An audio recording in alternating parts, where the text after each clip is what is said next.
Your looks deceive.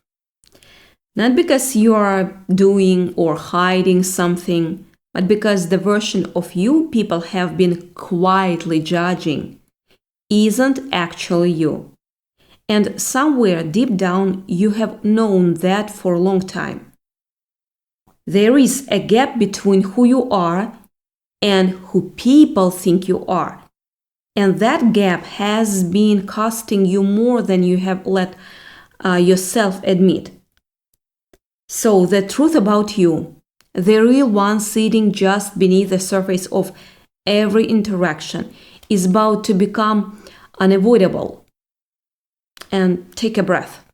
Really take a breath before we go anywhere. Just one slow breath. Because what's coming isn't meant to shake you. It's meant to wake you up.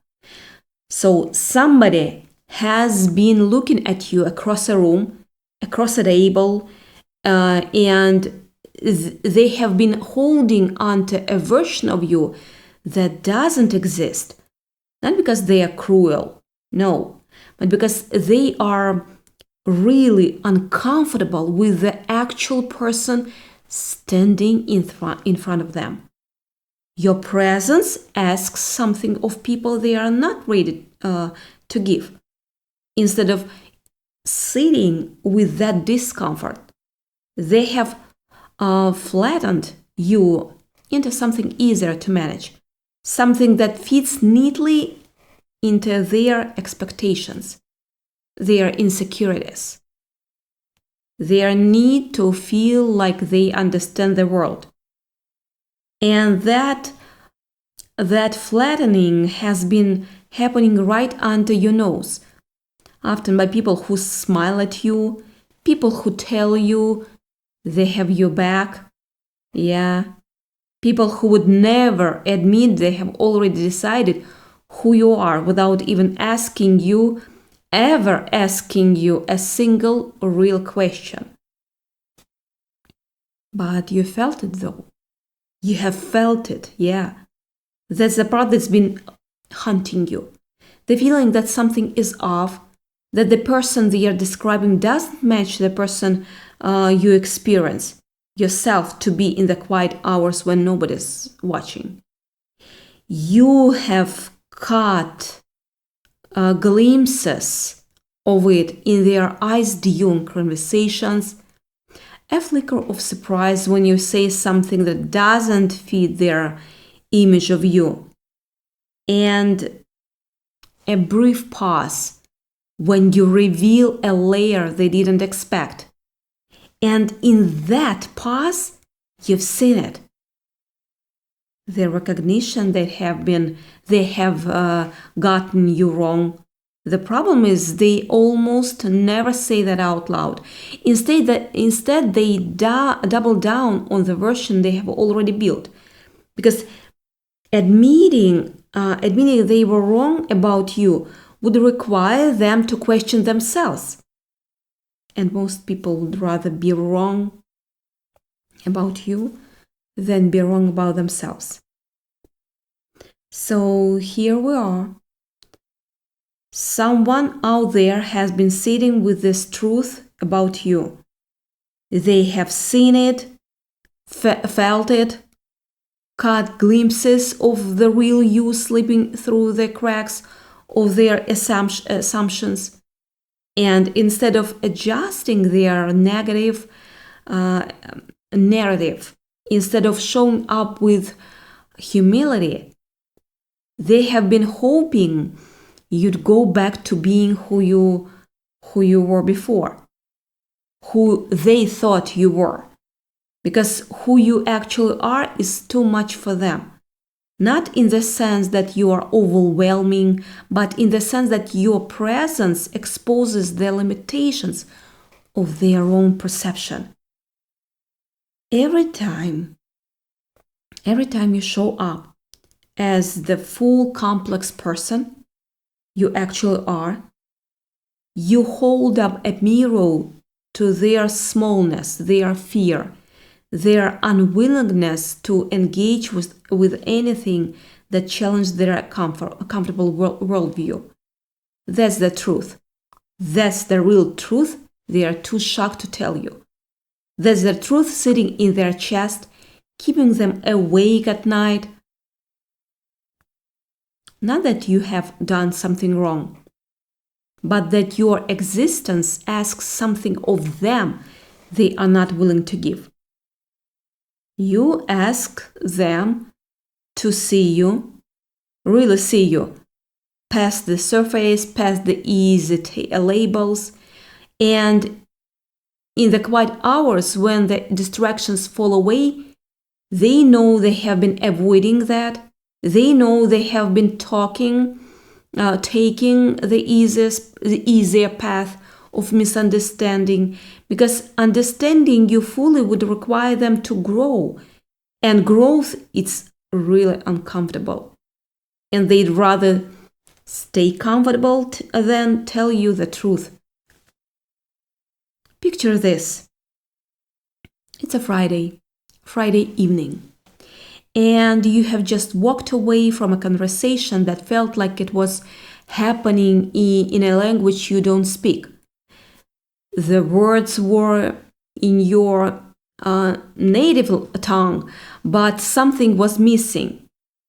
You said something real, something vulnerable, and the person across from you responded not to what you said, but to what they already believed about you.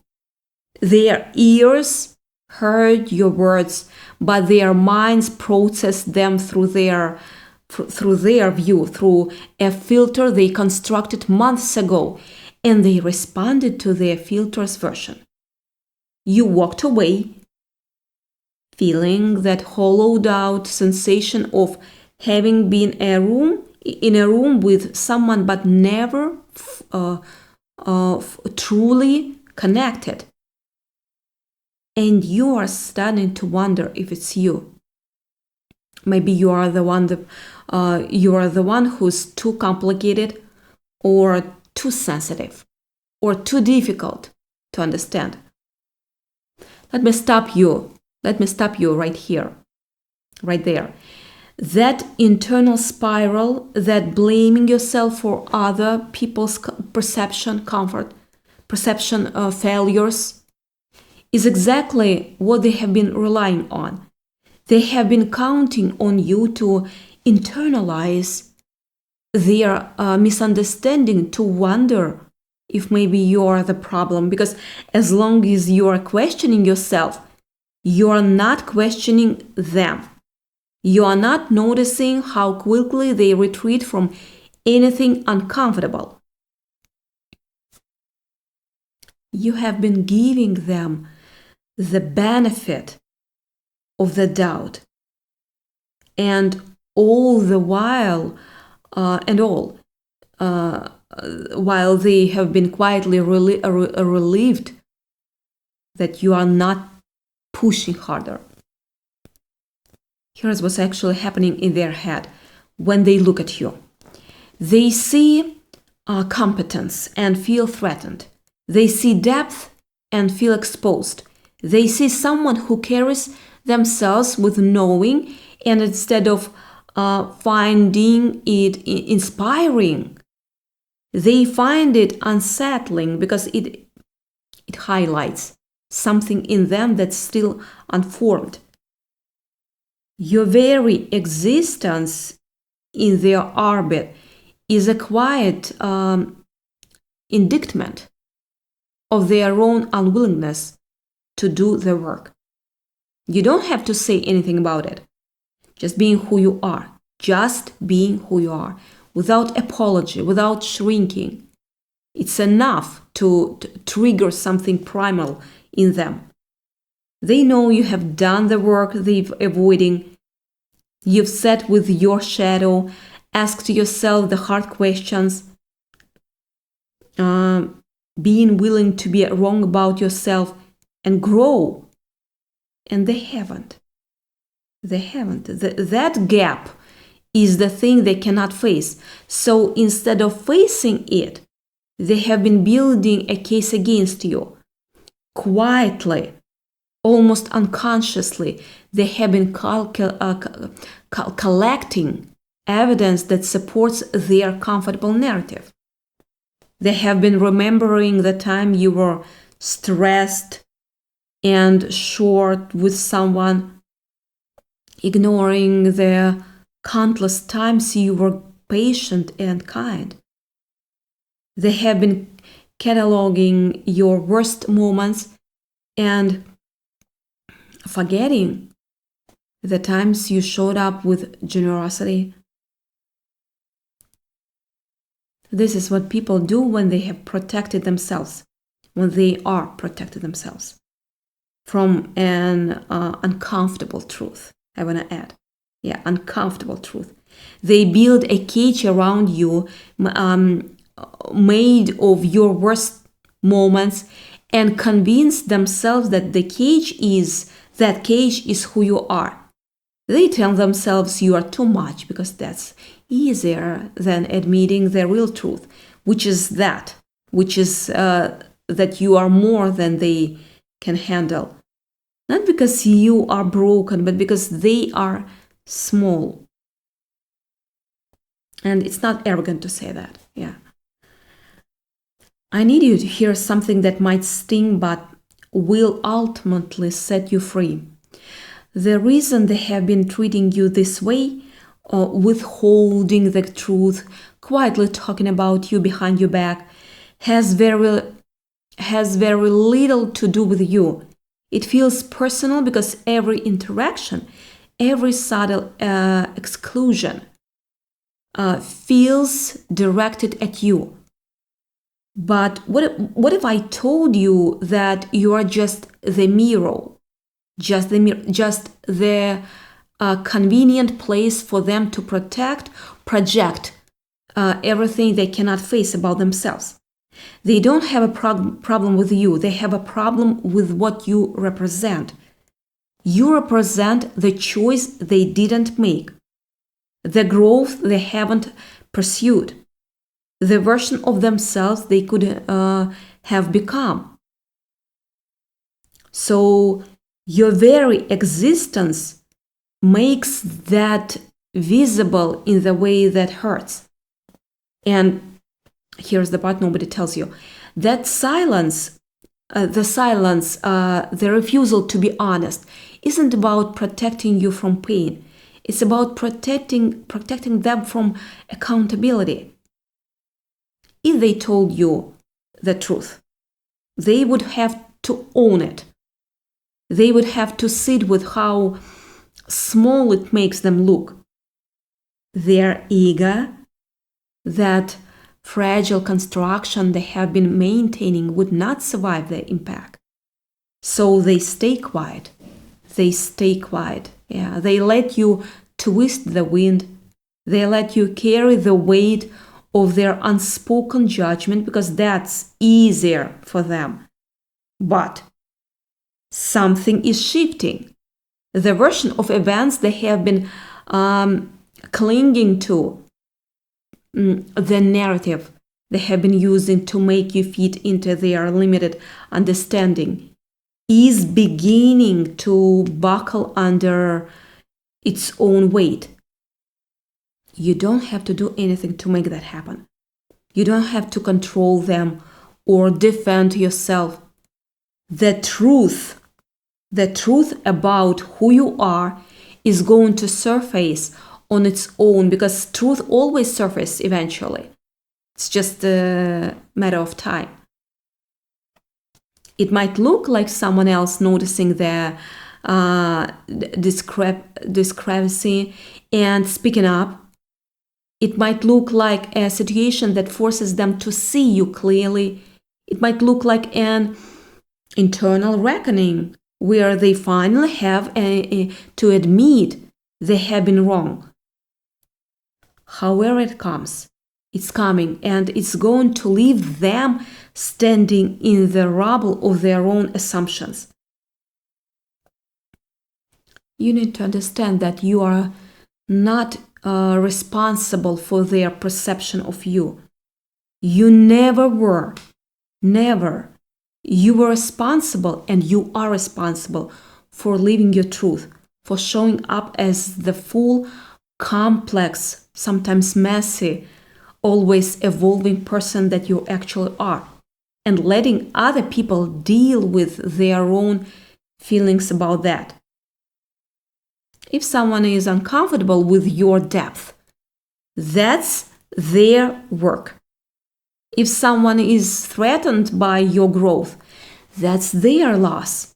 If someone has built an elaborate fiction about you because the reality is top challenging, that fiction is going to crumble.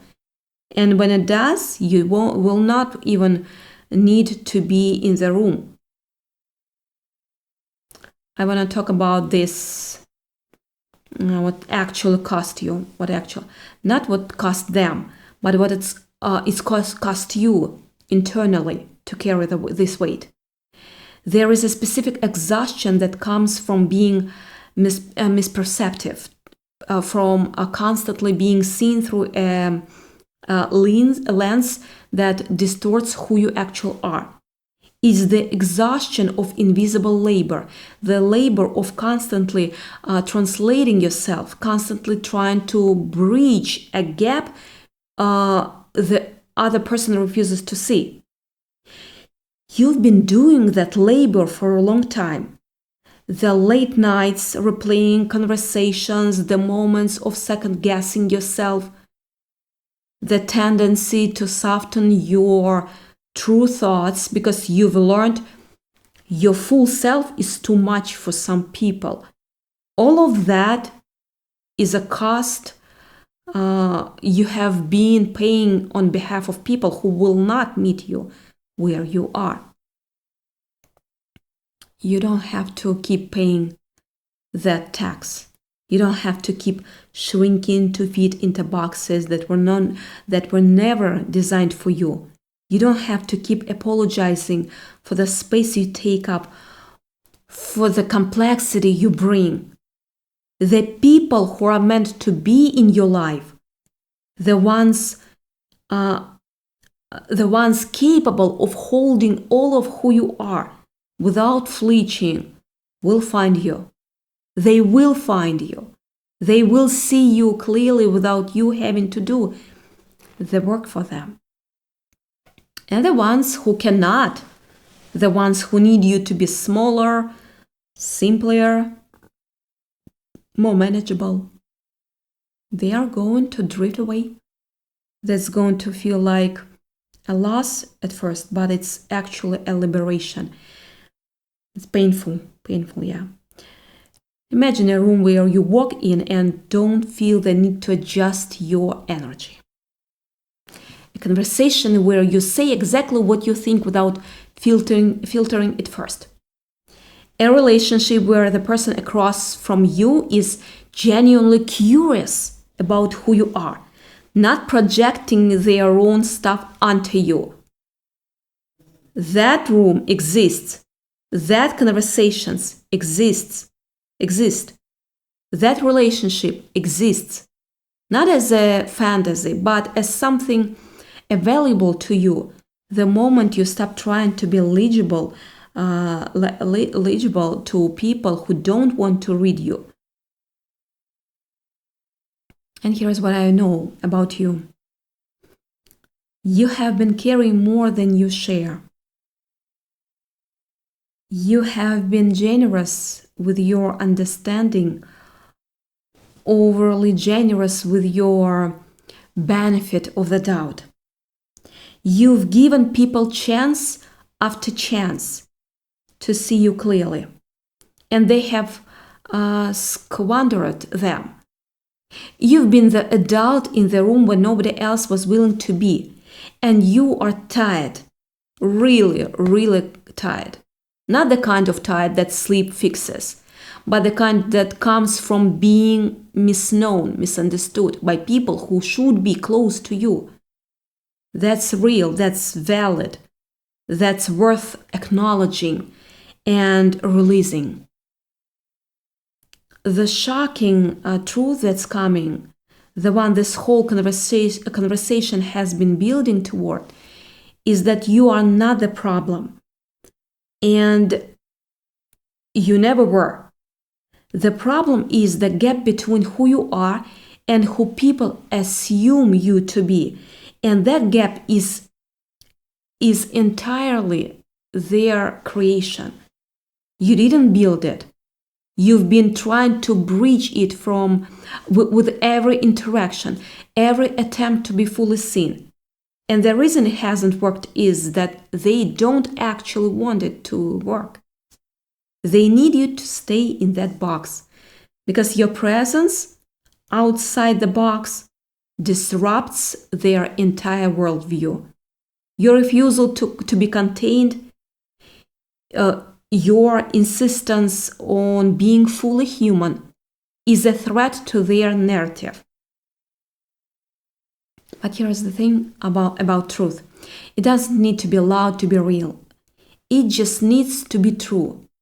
And eventually the weight of that truth becomes too heavy to ignore.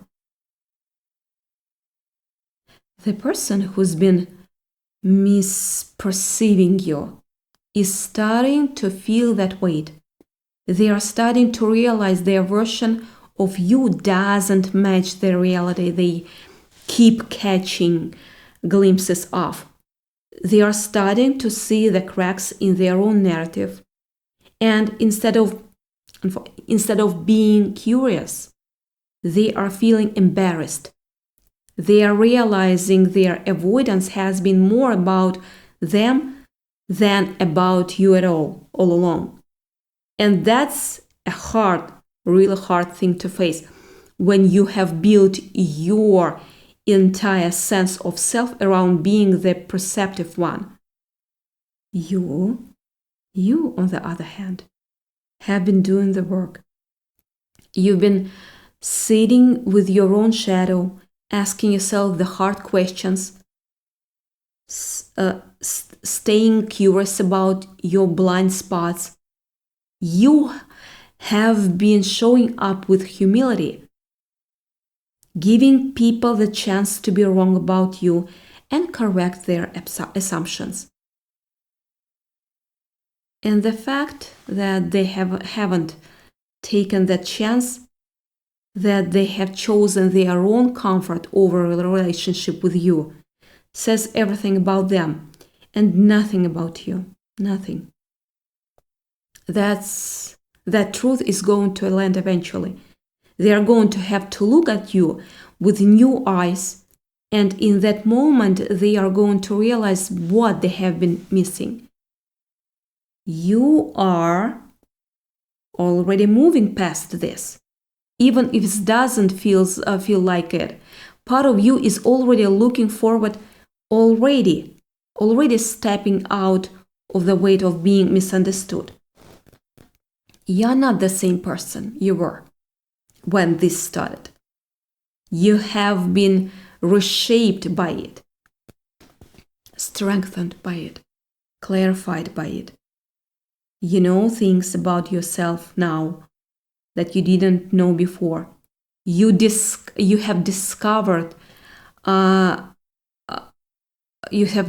yourself, your patience, resilience, self-trust that you might never have found without being pushed to the edge. That's the gift hidden in all of this. Not the pain, not the confusion, but the knowledge that you can survive being misknown, misunderstood, and still know yourself. You can stand in the middle of someone else's misperception and remain clear about who you actually are. So the truth that's coming, the one they have been too shocked to tell you, it's not about you. It's not about you being too much or not enough. It's not about you falling in some way or failing in some way. It's about them being confronted with their own limitations and not knowing how to handle it. That's their journey. That's their work. You have your own path, And it's leading you away from the weight of being misperceptive and forward the freedom of being fully yourself, with or without their approval. Picture yourself standing in a room full of people who see you clearly. Not perfectly, but clearly enough that you don't have to perform or translate yourself to be understood. You speak your truth, and it lands. Not because you are perfect, but because the people in the room are capable of hearing it. They are capable of holding a complexity. They are capable of sitting with discomfort and staying curious. And you don't have to earn your place in this room.